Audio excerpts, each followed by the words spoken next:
tend to get the health benefits that teachers and public officials get. For your information, Charlie Dent is taking the insurance from Pennsylvania because they voted themselves better benefits than the feds get. In other words, he gets dental and vision from the state. All I'm saying is let's not kick the can down the road like the state and federal legislatures do. Let's deal with it now and talk about it. We're not opposed to what it is, but let's debate it. Because if we wait 3 years, now we're doing the same things that the legislatures do, knowing that we're going to have a problem 3 years from now. Thank you.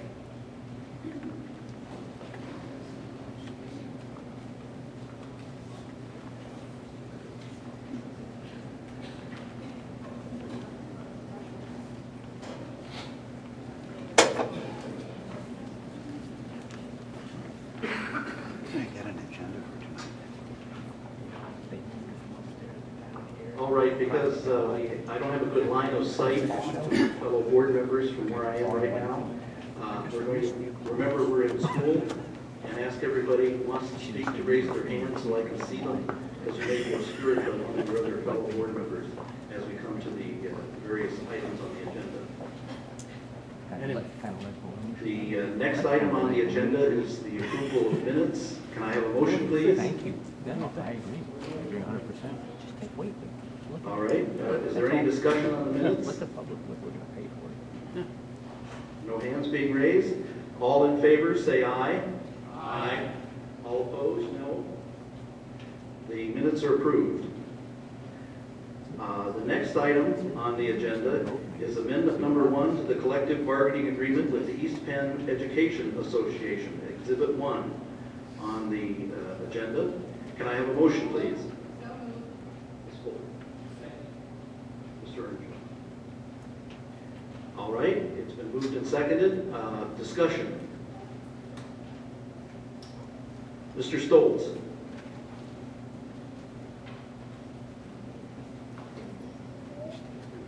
Much as I hate to go first on this one.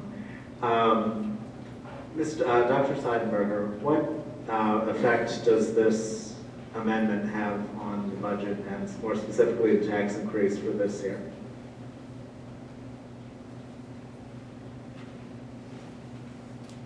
Since we haven't completed our work on the draft of the budget yet, I can tell you that this offering by the Teachers Association will save the taxpayers approximately $2.1 million at this point. That will put a significant dent into the deficits we have in constructing this budget.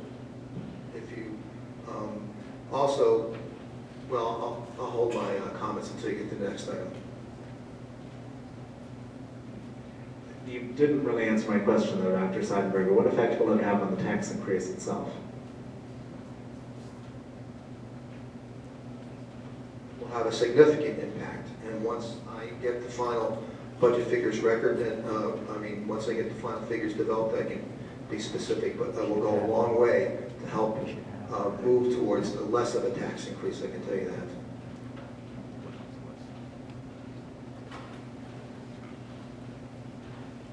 I have more, but I appreciate that. You just said the deficit for the first time, and I want a little bit of clarification.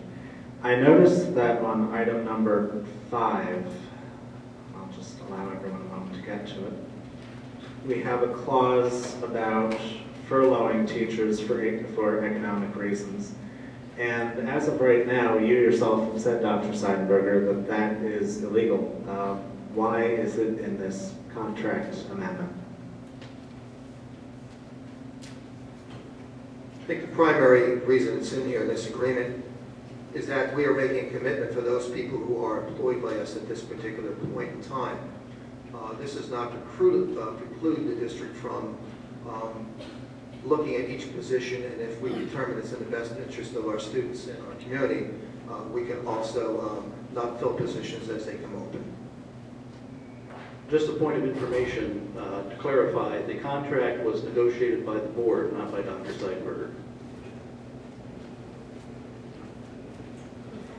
That's fair enough. I was just looking for a point of, well, someone to answer that. Mr. Ballard, perhaps you would like to try to answer why that's in there when it's illegal, because Dr. Seidenberger did not? It's illegal to furlough teachers for economic reasons right now, as you yourself have said, and I know the PSBA would like a law to repeal that, but no such law is on the books.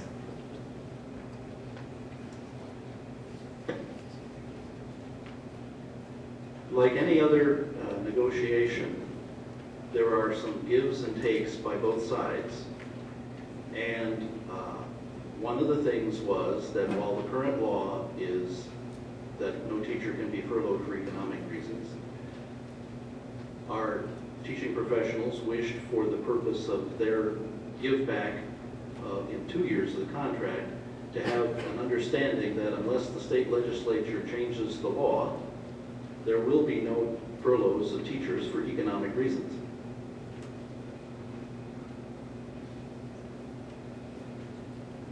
That reminds me, I did want to ask our solicitor, Mr. Fisher, publicly, since some questions have been raised by members of the public in a conscientious fashion, I think, if there is any legal reason, because of my employment with Pennsylvanians for Right to Work, to recuse myself from a vote on this. As I told you before the meeting, you are not legally prohibited from voting. Whether you choose to vote is your own decision. That's all I was asking. I just wanted that on the public record. And I took, there was a statement here about 1% salary increase based on the current Act 1 index, whichever is greater. That's something new in this amendment, correct? We haven't previously adopted a clause like this?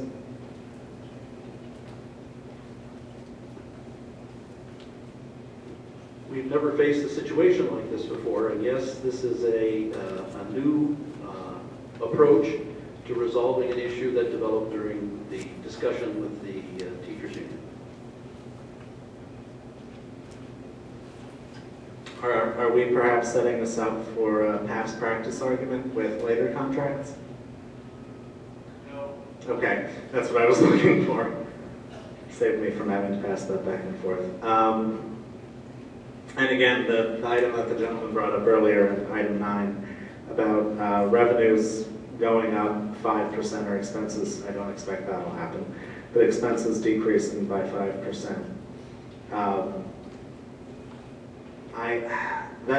I would hope that that wouldn't tie the hands of the administration or the future board, whatever that makeup may be, from taking cost-cutting measures where possible. Of course, I would hope cutting non-education areas.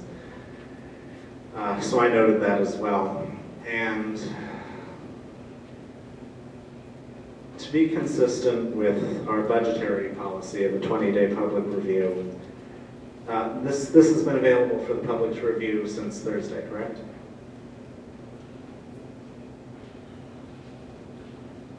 Yes. All right. I'm going to make a motion to table at least until the next meeting.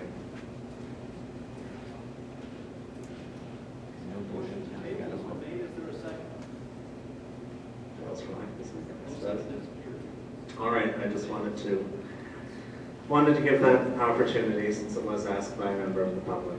I have some mixed feelings on this. I'm glad to hear that there is going to be a tax savings. I was originally under the impression that this wouldn't create a decrease in the tax increase, and I'm glad to hear that that's in there. On the other hand, I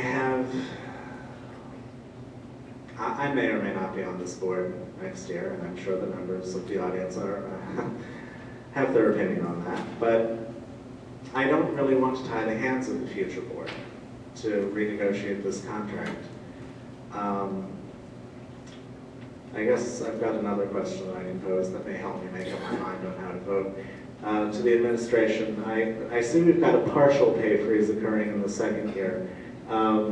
This, you had said, was a little bit over a $2 million savings. What dollar figure are we looking at for the second year? Depending on who's with us next year, because of maternity leaves and retirements and things like that, We're estimating about $875,000, somewhere in that neighborhood. And the index for a tax increase is actually lower next year than it is this year. Or it looks to be.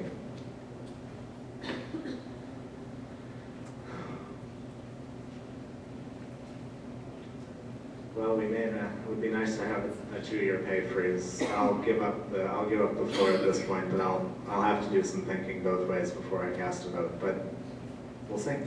Thank you.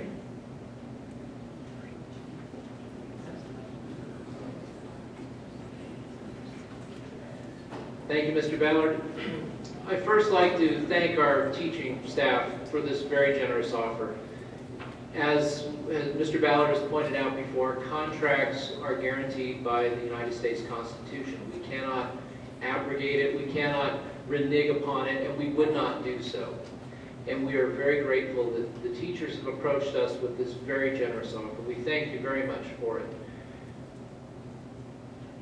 Some of the misinformation that I've seen floating around has been rather appalling. I've seen many people speak on public forums, or I shouldn't say speak, write on public forums, saying what they thought the agreement stated, including the board members to my left who asserted at one time that, oh, it's not a real pay freeze, they're still getting a 2.5% increase for step changes. He also asserted at one point that it was not really a 4.9% increase, it was over 7.5%, because that 4.9% did not include step changes. To clear up the misinformation, the step changes have always been factored into the raises. They've never been a separate figure, they've never been additive. It's unfortunate that my colleague to my left has declined almost every opportunity to participate on a district negotiating team. I believe he was a participant on one team for, I think it was 2 meetings, and then dropped off. If he had participated in the process, he probably would have greater insight into how the process works, the give and take, and the back and forth that goes on as we negotiate contracts. We are most grateful for the willingness of our teachers to accept this extension. I think it is generous beyond belief, beyond our expectations, and we are most appreciative for it, and I will gladly vote for this extension. Thank you for your service.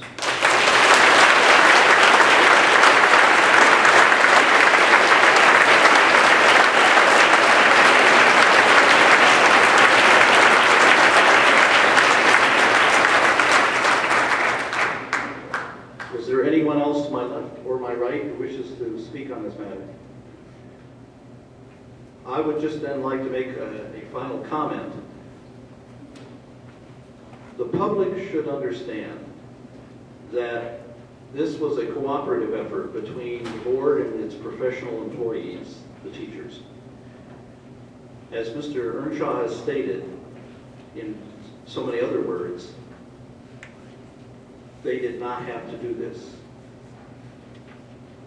They were legally protected by a contract that entitled them to a raise. They have foregone that raise in the interests of the district.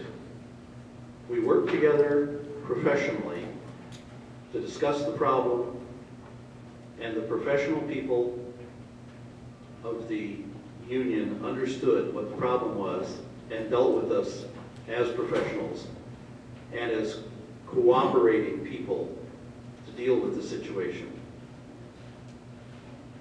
We had some rough moments. The whole process was nearly torpedoed by information that was made public that shouldn't have been made public, that was detrimental to the understanding and the working with our professionals to understand what the situation was. We got past that.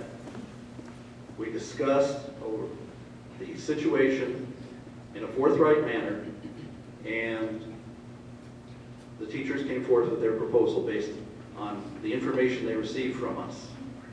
We appreciate that very much. It goes a long way to helping solve this year's budget